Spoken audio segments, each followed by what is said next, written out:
अस्सलाम वालेकुम दोस्तों, शाह नज़ीर चौधरी ऑफिशियल में खुशामदीद। आज की वीडियो ऐसे तमाम दोस्तों और अहबाब के लिए बड़ी दिलचस्पी का बायस भी होगी और ऐसे लोग जो जन्नात और रूहानियत से जुड़े हुए बहुत सारे वाक़यात पर तहकीक भी करते हैं, उनके लिए भी इसमें एक बड़ी सोचने समझने की एक रम्ज़ मौजूद है। वो जान सकते हैं, समझ सकते हैं कि वो इंसान जो अमलियात की राह पर चलते हैं, सूफ़ियत की राह पर चलते हैं और रूहानियत में बहुत आगे बढ़ जाते हैं। लेकिन ऐसे लोग जो फिर इंसानों से ज़्यादा जिन्नात के पीछे पड़ जाते हैं, उनके साथ फिर क्या होता है, ये फ़र्क जो है कायम रखना बड़ा ज़रूरी है। रूहानियत की राह में चलने वालों के यहाँ जिन्नात एक ऐसा मौज़ू बाज़ औक़ात बन जाता है कि वो अमलियात की राह पर चलने वाले लोग होते हैं, जिनका सबसे बड़ा मकसद अल्लाह के क़ुर्ब की बजाय जिन्नात में दिलचस्पी होती है और वो जिन्नात के अलूम से मुसख्खर होकर अपने आप को गिरा देते हैं उस मुकाम से जो अल्लाह ताला ने उस इंसान को दिया होता है। अगर वो ज़िक्र अज़कार पर लगा रहता है, आदाब अपने मलहूज़ रखता है, जितने भी मुजाहिदे करता है, जितने भी ज़िक्र अज़कार करता है, हर एक का अदब मलहूज़ रखता है, तो वो हमेशा जिन्नात से भी ताकतवर रहेगा ऐसा इंसान। मैं जो वाक़या आपको सुनाने लगा हूँ कि चंद दिन पहले मैं नांगा मस्त मजज़ूब, जिनका ज़िक्र मैंने पहली वीडियोज़ में भी किया, वो है मेरे बड़े पुराने दोस्त हैं। बचपन में नांगा होने की वजह से, यानी जिस्म पर वो कपड़े नहीं पहना करते थे और अपने हवास में नहीं होते थे, जज़्ब की एक कैफ़ियत में होते थे। दाता साहब दरबार पर उनकी परवरिश हुई, बचपन से लेकर जवानी तक वहीं पर रहे। उनके साथ चूँकि मेरी मुलाकातें रहती हैं, मैं उनके साथ गाड़ी में जा रहा था, जब एक अजीबो-गरीब किस्म का वाक़या पेश आया, जो अपने उन्हीं दोस्तों को मैं सुनाना चाहता हूँ, जो जिन्नात और रूहानियत के दरमियान ताल्लुक़ को परखने के लिए तहकीक का बाज़ू पकड़ लेते हैं। मैं जब गाड़ी पर एमईओ कॉलेज के पास से गुज़रा तो फुटपाथ पर अचानक मेरी नज़र पड़ी कि एक मलंग टाइप एक शख्स वहाँ पर बैठा हुआ है, जिसके बहुत बड़े-बड़े बाल हैं और उसके जिस्म पर टल जो थे वो लटके हुए थे और ऐसे मनाज़र आपने बहुत सारे देखे भी होंगे। मुझे नज़र आ गया कि ये मलंग जो है ये मजज़ूब कैफ़ियत का होगा। जैसे ही गाड़ी उसके पास से गुज़री, मलंग अचानक हड़बड़ाकर उठ बैठा और या अली के नारे लगाने लगा। मेरे साथ बैठे हुए मजज़ूब बाबा, नांगा मस्त मजज़ूब सैयद अरफ़ान शाह साहब भी या अली के नारे लगाने लगे और मैं समझ गया कि ये उसको जवाब दे रहे हैं। मैंने गाड़ी थोड़ी-सी आगे कर दी, तो अचानक वो मलंग जो था वो गाड़ी के साथ-साथ चलने लगा। मैंने गाड़ी थोड़ी-सी तेज़ की और वो गाड़ी के साथ दौड़ने लगा। ये कहने लगे सैयद अरफ़ान शाह नांगा मस्त मजज़ूब कि आप गाड़ी अगर 180 की रफ़्तार पर भगाएँगे, ये मलंग उससे भी तेज़ भाग सकता है। आप गाड़ी रोक लें, मैं इससे मिलता हूँ, ये तब इसकी तबीयत को करार आएगा, ये मेरा बेली है। मैं बड़ा हैरान हुआ। मैंने गाड़ी रोक दी, वो नीचे उतरे, जाकर उस मलंग के गले लगे, उसका माथा चूमा और उसका हाथ अपने हाथ में पकड़कर कुछ बातें करने लगे। थोड़ी देर बाद वो वापस आए, गाड़ी में बैठे और मैंने सवाल पहले ही कर दिया कि ये कौन था जिसको आप मिलने के लिए गए?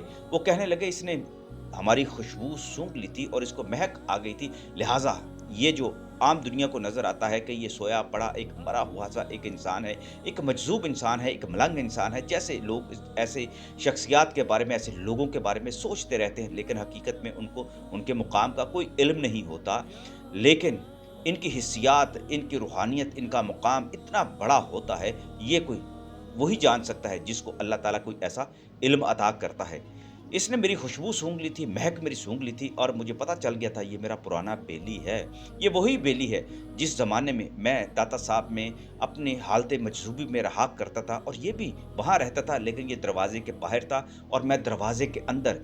मैं हज़ूर दाता साहब के कदमों में वहाँ पड़ा रहता था, मेरी परवरिश होती थी, इसकी भी होती थी। इसका एक मुर्शिद था, वही इसको तालीम और तरबियत दिया करते थे।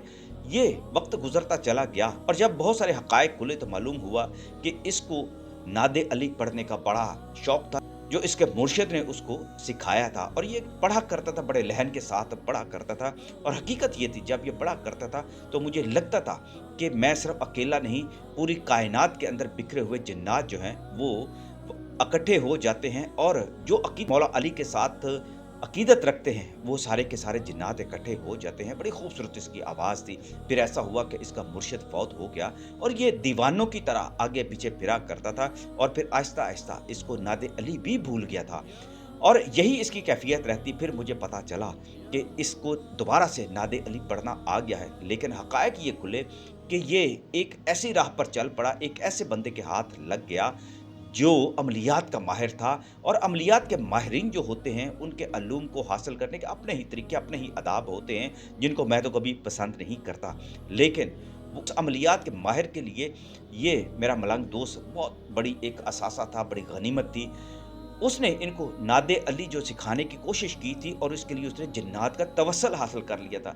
वो जिन्नात को तस्खीर चूँकि करता था, जिन्नात की महफ़िलें उसके पास हुआ करती थी, और उसमें जिन्नात भी ऐसे जो अमलियात के माहिर हुआ करते थे, और उनमें भी ऐसे एक जिन्नात थे जो नादे अली के ज़ाकर थे, और इसका मुजाहिदा बहुत ज़्यादा वो किया करते थे, और सदियों से वो इसके ज़िक्र अज़कार किया करते थे। उन्होंने फिर मलंग को ये नादे अली जो है पढ़ना सिखाया, दोबारा से उसकी तरबियत करना शुरू की। लेकिन हुआ ऐसे कि ये मलंग जब भी नादे अली पढ़ता तो इसके जिस्म में इतनी ज़्यादा हिद्दत और हरारत बढ़ जाती, जो इसके लिए बर्दाश्त करना मुश्किल हो जाता। मैं जब होश में आया और इसके साथ जब मुलाकातें हुई, तो मैंने इसको समझाना शुरू कर दिया, क्योंकि रूहानी असरार जो थे अल्लाह के हुक्म से जब ये खुलना शुरू हुए, और तालीमात जब हासिल करना शुरू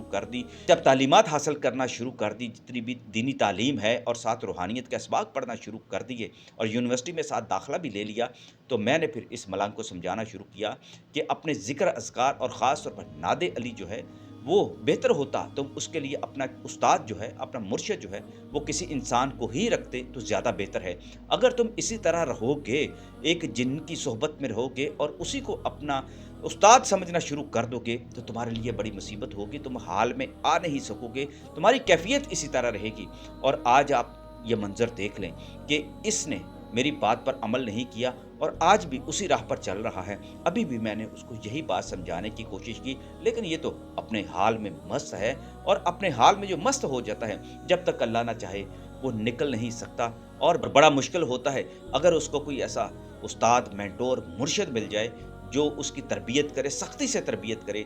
लेकिन ये इतना ज़िद्दी और इतना खुदसर हो चुका है कि आज भी जब मैं उसके पास गया हूँ, उसके माथे पर हाथ लगाया, तो ऐसे लगा जैसे दहकते हुए किसी तंदूर पर मैंने हाथ रखा है। ये उसकी हालत है, और ये ज़ाकर है आज भी नादे अली का। अल्लाह माफ़ करे, मैं अपने मुँह से कोई ऐसी बात नहीं निकालना चाहता, लेकिन ये अपने मुँह से कोई बात निकाल ले, ये वाला मलंग कोई ऐसी बात कर दे, किसी के बारे में कोई बात कर, वो होकर रहती है। ये बेरमूज की बातें हैं, जिसको सिर्फ अल्लाह वाले जानते हैं, या फिर अल्लाह का हुक्म हो तो वो इंसान भी जान सकता है, जिसको इस इल्म के बारे में कोई थोड़ा बहुत इदराक हो जाता है। अल्लाह की मर्ज़ी के बगैर कुछ नहीं होता, लेकिन इंसान को अल्लाह ताला ने इतनी तौफ़ीक अता की हुई है कि वो अपनी सोच समझ के मुताबिक बहुत सारे फ़ैसले करता है, और इन्हीं फ़ैसलों की बुनियाद पर फिर उसके लिए जन्नत और दोज़ख के भी फिर फ़ैसले होंगे। और यही उसके पास इख्तियार है कि वो अपने आप को सीधी राह पर लाए। नादे अली पढ़ने के लिए बहुत सारे आदाब की ज़रूरत होती है, सफाई की ज़रूरत होती है, तहारत की ज़रूरत होती है, पाकीज़गी की ज़रूरत होती है, और ये होश में रहने वाले इंसान को ही ज़्यादा पढ़ना चाहिए। बाकी मदहोश जो इंसान होते हैं, जो किसी इल्म की कैफ़ियत के अंदर चले जाते हैं, उसके रूहानी असरार के अंदर डूब जाते हैं, वो फिर आम इंसानों की तरह इस दुनिया के जितने भी मामूलात होते हैं, उनके साथ उनका चलना बड़ा मुश्किल होता है, जैसा कि ये मलंग था।